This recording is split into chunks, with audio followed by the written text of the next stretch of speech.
Hey friends, Dave Hagan here. Today we're going to talk about cutting the cord.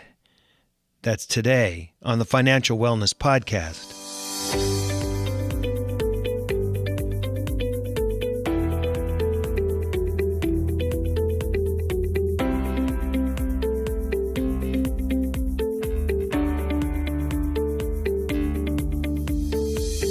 Welcome to the Financial Wellness Podcast, Dave's weekly message to keep you on your path to financial success. Here is your host, financial problem solver and talk show host, Dave Hagan. Hey, thanks, Nick. As always, here today in the studio, we've got Nick Capella, our announcer. Thank you for being here, Nick. We've got Brian Reed, my good friend and cohort. Thanks for coming in, Brian. Hey, happy to be here. So, a couple weeks ago, Brian and I were talking about his experience in cutting the cord. And I said, Brian, do tell our listeners about your experience cutting the cord. How was it? Well, I went back and I was starting to think about the entire process. And nowadays there are just more and more ads for cord cutting and ditching pay TV services. And we know it must be a real thing, or at least some think it's going to be a real thing in the very near future because, you know, there are major players with skin in the game, YouTube, DirecTV, Hulu. So I wondered what the real numbers were. And I started digging around on the web. And there are articles out there about cutting the cord actually dating back to 2014 and even earlier.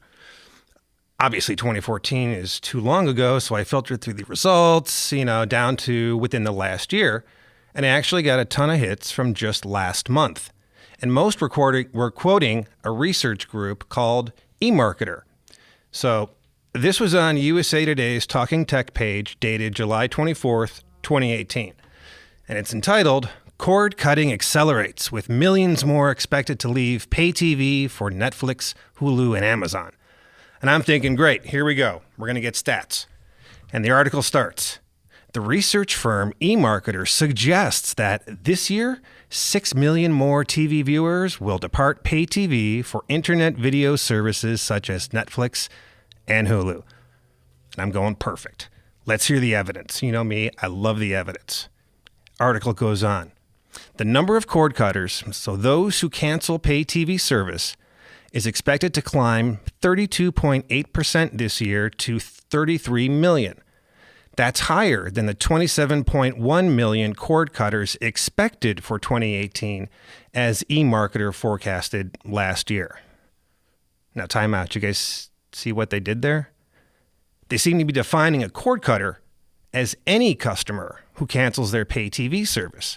They're not saying those who cancel pay TV service with the specific intent of going to internet video services. They kind of imply it, and it suggested it within the title and paragraph 1. But when you actually read it, paragraph 2, at least as it was written, it's kind of sketchy. People move and cancel service all the time. So I wondered, are they inflating the numbers? That's when I did a little research on this eMarketer source. We got to be thorough, right? And it actually looks like they're legit. I couldn't find any reference to a parent company or a potential bias because of ownership interests in either Hulu or Netflix. So I kept reading. And the next statistic is way more telling for me. Overall, 186.7 million U.S. adults will watch cable, satellite, or telecom-delivered pay TV in 2018. That's down 3.8% over last year, according to eMarketer's last survey.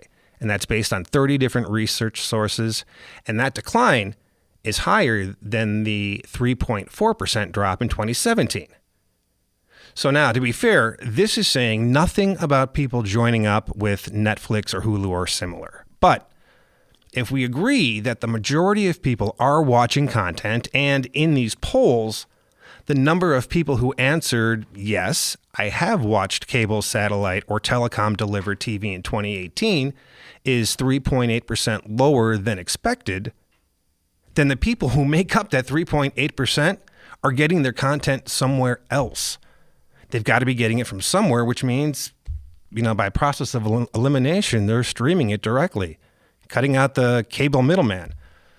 And what's crazy is, if it dropped 3.4% in 2017 and 3.8% in 2018, then these companies are theoretically looking at a 7.2% drop in people using their service in 2 years. So, yeah, this is a real thing. Wow. So people are cutting the cable, and cutting the cable refers to primarily people who are not going to be looking at cable TV any longer, and they're getting their content, whatever that content might be, from some other source. Right. You no longer need a middleman delivering you live TV or Netflix or anything. You can just get it directly off the web. So let me ask you, what was it like canceling your service? Was it rough? You guys are going to like this one. I'm not going to name names here, so let's just say I had bundled internet and cable with the company that I'm going to call Verizon. And, I've heard of them. Verizon, yeah. And Verizon had a service called Verizon BIOS. Okay. So Verizon sold a chunk of its accounts to a company called Frontier Communications. Oh, I see where this is going. Uh-huh. Yeah. Long story short, the price skyrocketed when Frontier took over. And Dave, I totally failed on this one. I didn't take your advice on taking the time to call and negotiating a lower price. Same thing that you say to do with your credit cards. I didn't do it. Too busy.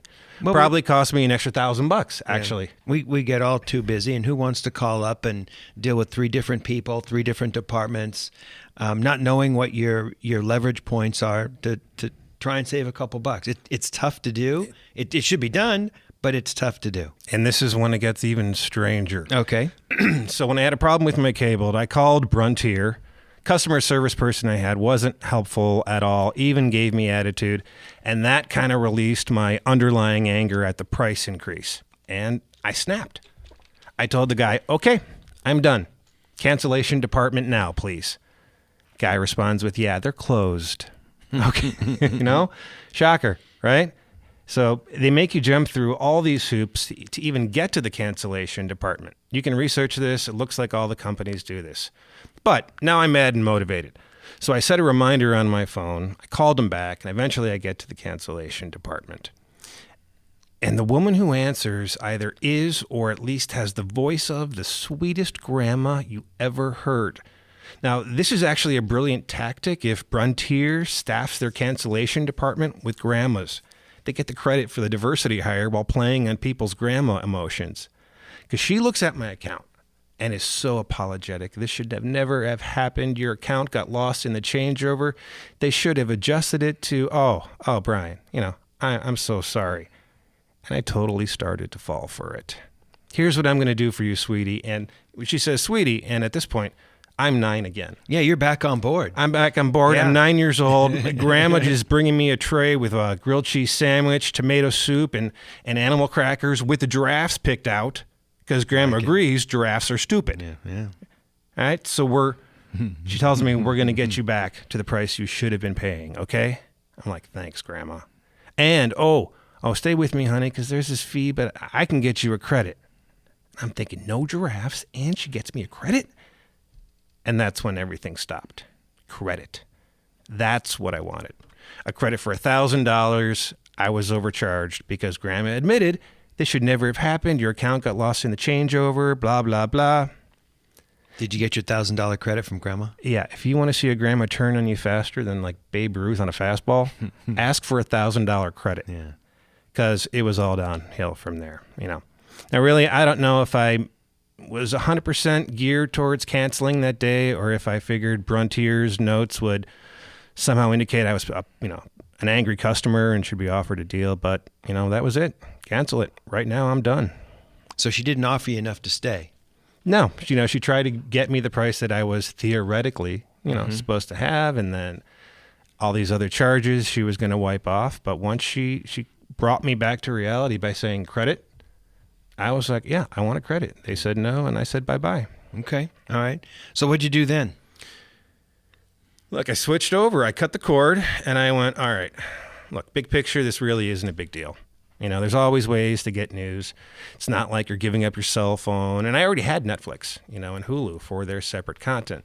So when you cut the cord, when you closed your account with them, you stopped all of the television feed, which was the channels, the network channels, the extra channels, the specialty channels, the whole shooting match. Whole thing. Cancel it. What Done. about internet service? Did you keep that? I kept the internet with them for now, and I Okay. told them I'm only doing this until I can go research other places. Okay. And then I'm going to cut that too. Okay, and phone? No phone. No phone. I didn't have a phone. Right, with so them. no triple play option to get the Nope. I the, just the told triple them- Roger out of that. Okay. And now in hindsight, I probably should have done some more research between setting that reminder on my phone and then making the call to Frontier during, like that 28 seconds their cancellation department is actually open. Because initially it's weird. Your cable box is gone. What happened to your cable box? I Why did they mailed do it that? back. They mailed me a box and I mailed it back. Wow. I turned off like a dish something at the house recently, and they said just keep it. It's not worth mailing back. You don't want this electronic box. No, just keep it. What about the dish attached to my house? They said, well, just throw that in the trash can too. It was kind of weird because it was only like 2-3 years old. This stuff apparently doesn't have much. I thought about keeping it and saying, "Come get it." Wow. Okay. So now the cable box was gone. Okay. Your cable remote, is gone, Right. and there was literally an empty space in my entertainment center where the cable box sat.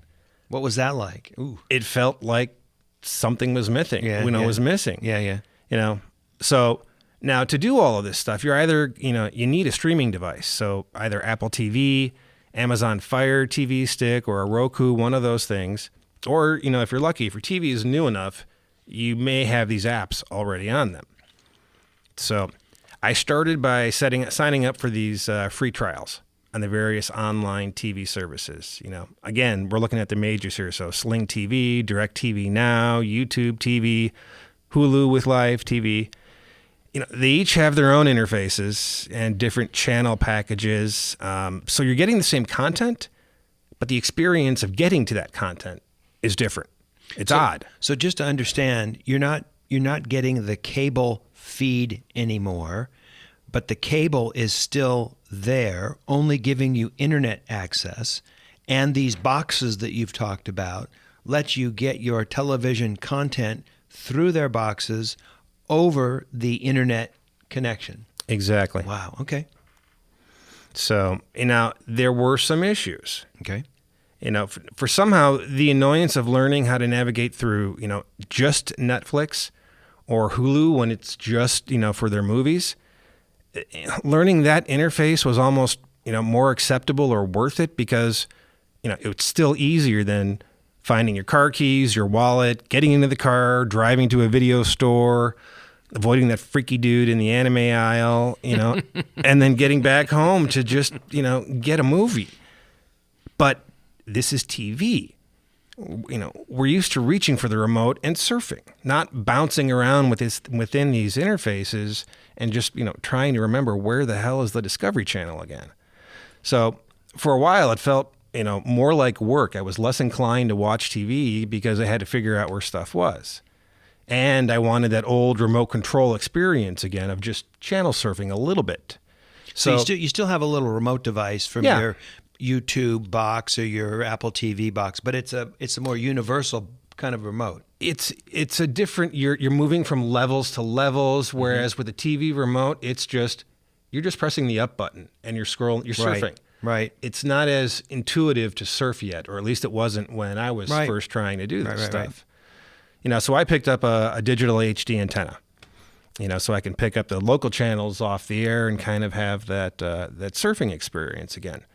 And I started by going to the website for the Federal Communications Commission, where they've got a great little interactive digital TV reception map.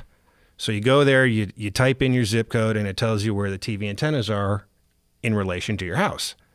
And you're doing this because this determines whether you need an antenna that's primarily one direction or if you need it to be like a multi-direction antenna. Depends on, where the towers are in relation to your house. And actually, here's where I made a mistake. And if anyone's going to try this at home, hopefully this will save you some time and effort. Buy multiple HD antennas at once. Okay. You're going to experiment with all of them, and you keep the one that gets you the best reception, and then you return the ones that don't.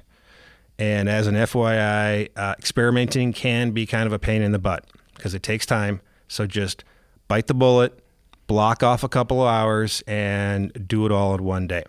So let me get this straight then. Now you've got your internet coming in with the Apple TV box or the one of the other boxes, and you're getting most of your stuff. But you've got the additional opportunity to use your television to pull in network television through an antenna. I mean, like the old days, you just go up and like set up this big old antenna, this big old silver thing, and there's all kinds of different antennas.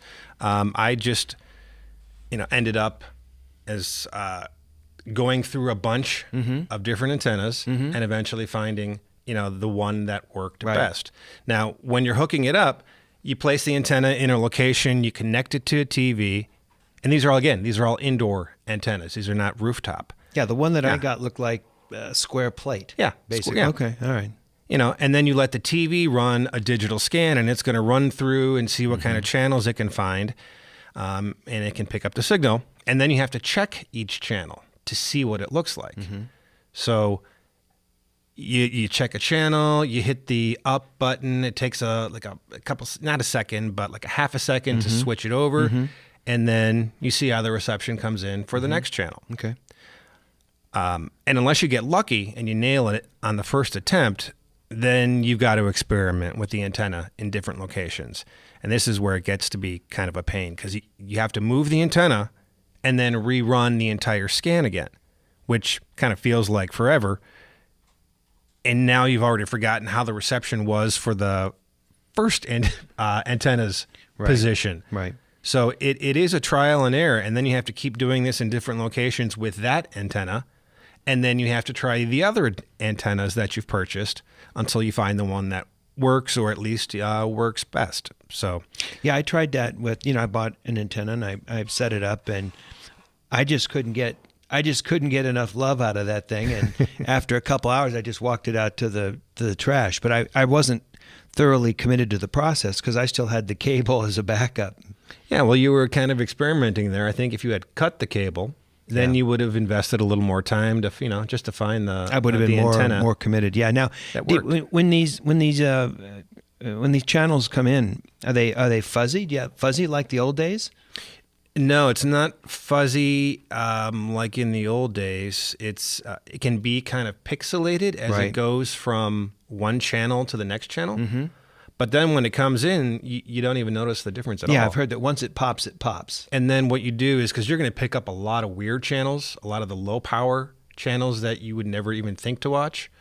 What I had to do was program my TV to skip certain channels because it's really I'm not going to watch a soap operas in a language I don't understand. Yeah, okay. The production quality is just, it's not there. So in the end, is it doable? Yes. Well, what does this cost though? These antennas are relatively cheap. The one that actually ended up working the best for me, $25. Okay. But I had to cycle through. I failed with the first one. Then I went, I'm going to need another one. I'm just going to buy a more expensive one. Right. That one came.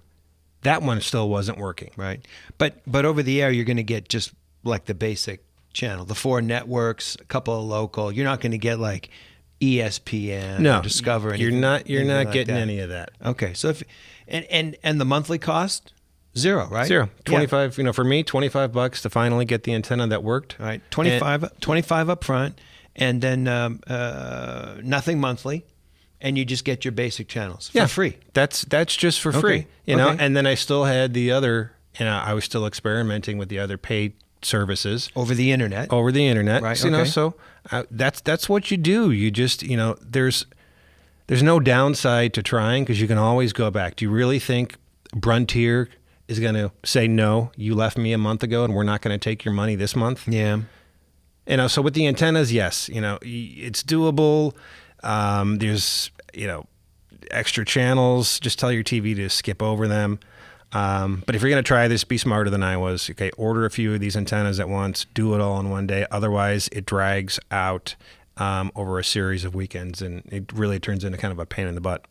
Well, what we did is we just got the Apple TV box over the internet, and we pay, I don't know, $35, $40, and we get the basic networks. We get Discover, ESPN. We get, all that kind of stuff. We don't get, well, we're in LA, so we don't get Dodgers and Lakers, but all right, that was the price to pay. You have to be with some very specific people to get Dodgers or Lakers these days. Yeah, and there's all kinds of different packages. Right. You can, what I ended up with actually was, I bought a $45 package. Mm-hmm. And because I just don't watch enough TV. Right. But, in the end, it's worked out great for me. I only have, me and maybe one other person in my apartment consistently. Right. Uh-huh. So I got plenty of bandwidth. Right. Now there are some things to remember in terms of all of this. Mm-hmm. When you call to cancel, just seriously beware of the grandmas. She'll try to suck your back in. She's going to make you eat the giraffes. They're going to try everything they can. So hold your ground, get the deal you want, and then if they're not going to give it to you, just cut it. If you hate it, you go back next month. And watch the internet speeds. It's great for me, but if I had a family and we were all streaming at the same time, you might need to up your internet speeds, and that starts to eat into the savings of cutting the cord by having a more expensive internet package. Now, let me ask you this. By going through all this hassle, and it's kind of a hassle, but by going through this hassle, do you find that you watched more or less TV? And do you find that your TV watching experience was perhaps of a higher quality or a lower quality? How did your TV watching experience change? I'm more specific on the shows that I watch. It's no longer as entertaining to surf. Right. I'm busy enough as it is anyway, so I don't really surf a lot. I think I did the entire antenna thing just because I wanted to have the ability to still have that same experience. I think it was some sort of a transitional period. Yeah, I was kind of holding on to the same physical experience of sitting down on the couch and up, down, and that's it. That's all you do. Not navigating menus to change channels. I'll tell you what I found. I stopped surfing, and when I stopped surfing, I wasn't spending a lot of time like stopping the surfing experience like on the channel where they do Keeping Up with the Kardashians, and as you're flipping by, you go, what the hell is going on there, right? Oh, my goodness. So I found that, like you, I was a lot more specific in my TV watching. I went to a specific show or a specific thing. And by the way, I got all the sports that I wanted pretty much because you got the networks, you got ESPN, you got whatever the other sports channels are. And you don't waste so much time surfing up and back, and you've got more time to do other things during the weekends or the evening. And I'm really kind of wondering if that's part of the reason that all of these, the Amazons, the Netflix, it's all content and it's word of mouth. Because maybe I don't think people are going to be surfing as much. It's too easy to get exactly what you want. And if there's something good out there, you're going to figure it out. You're going to hear about it. So all in all, for me, it's been a great thing. And you'll appreciate this, Dave. That space in my entertainment center, where the cable box used to be, it's a glass mason jar that's got about $600 in it now. I like it. Because again, it was weird when it wasn't there. Force of habit. I kept looking over there, going, that something is off. Yeah. But actually, I just told everybody that there's $600 sitting in a mason jar in my. In your, I better move that. And where do you live in the San Fernando Valley? I'm not. Yes, I'm in the San Fernando Valley. I am not in some other location in LA. I found that everyone's got these racks. Where you used to put your receiver and your amp and your record player and your tape player and then your CD player and then your DVD, and you had all these machines, and you've got this big space. And now music is kind of over the internet by one of the services, or maybe a CD/DVD player. The amp, you're still going to have an amp, but I've got all these holes or spaces in this rack, and I haven't Mason jar. A mason jar. Mason I jar. was like looking around. What do I put in there? Like some dead flowers or some No, it's pictures of the family. It's Put a mason fun. jar. I like that. It's fun to be like, cable company got me, and I'm looking at me getting them back every time. Yeah. I see that mason jar. No. Plus, I'm saving up some money. I'm going to go somewhere. Have a good, And do you find that your video watching experience is richer or poor as a result? I'm going to say richer. Because I'm filtering out the stuff that I don't want. It's targeted watching. Right. I watch what I want to watch. A couple times ago we were talking about running our own motor and being actively engaged or letting someone else run the motor for us. Sounds to me like you're actually enjoying running your own motor and being more actively involved in the video that you watch.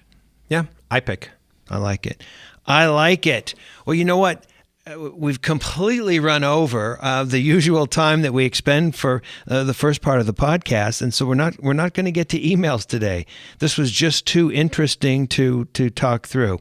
So that's it for today. This is David Hagan, and you've been listening to the Financial Wellness Podcast.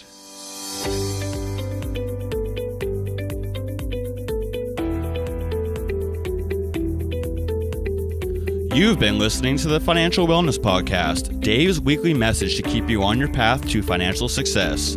If you have a question that you would like Dave to answer on the podcast, go to thefinancialwellnesspodcast.com. You can leave an audio message with one click of a button, or type your message into the question box. Either way, it's sent right to Dave's phone. Remember, Dave will randomly draw from the submitted questions and pick the winner of a free 1-hour personal conversation with Dave to help you achieve your financial goals. Don't forget to subscribe to the podcast so you receive the new episode notifications, or share the podcast via the app with your family and friends. This is your announcer, Nick Appel, wishing you every financial success.